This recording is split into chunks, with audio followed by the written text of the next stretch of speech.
দেখুন, ব্যক্তি আমরা এখানে একজনের ছবিতেই সবাই সুসজ্জিত, তার নাম মমতা বন্দ্যোপাধ্যায়। আর কেউ কেউ কারোর কারোর ছবি লাগায়, এটা কোনো ব্যতিক্রমী নয়।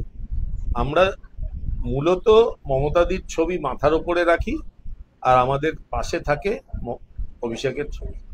দেখুন, যে চলে যায়, এটা মিডিয়া বলে বা অন্যান্য রাজনৈতিক দলেও দেখেছি যে যিনি গত হন তাকে লোকে ভুলে যায়। আমরা কিন্তু খেজেরকে ভুলিনি।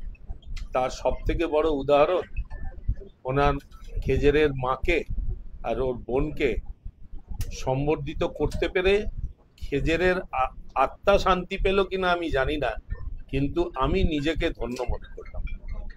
ছিল বাহার তো বারবার বক্তব্যও বলল, কালো আমার সঙ্গে ছিল। ভাইয়ে ভাই কখনো কখনো কিছু মতবিরোধ হয়।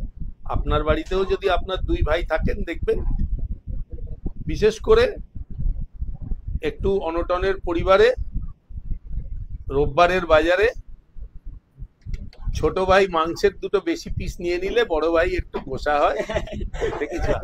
তাহলে কি সংগঠন আরো চাঙ্গা হবে কালো বাহার একসঙ্গে হয়ে? আছে তো, আরেকটু কি মজবুত হলো 26-এর আগে?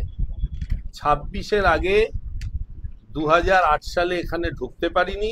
2009 সালে সারা রাত্রির গুলির লড়াই হয়েছে এর পাশেই বালিগুড়িতে।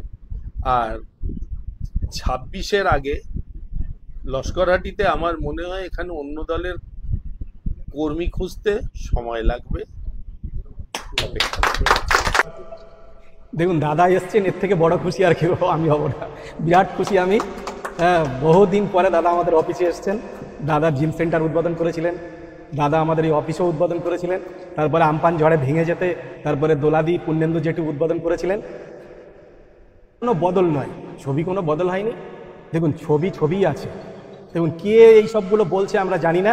এই তো দিদির ছবি আছে, দাদার ছবি আছে, কে কি বলছে জানি না। কিছুদিন আগে আমাকে ফোন করেছিল তাপস চ্যাটার্জি, উনি ফোন করে বলছেন আমার ছবি নাকি পোড়ানো হয়েছে, ওনার ছবি নাকি পুড়িয়েছে।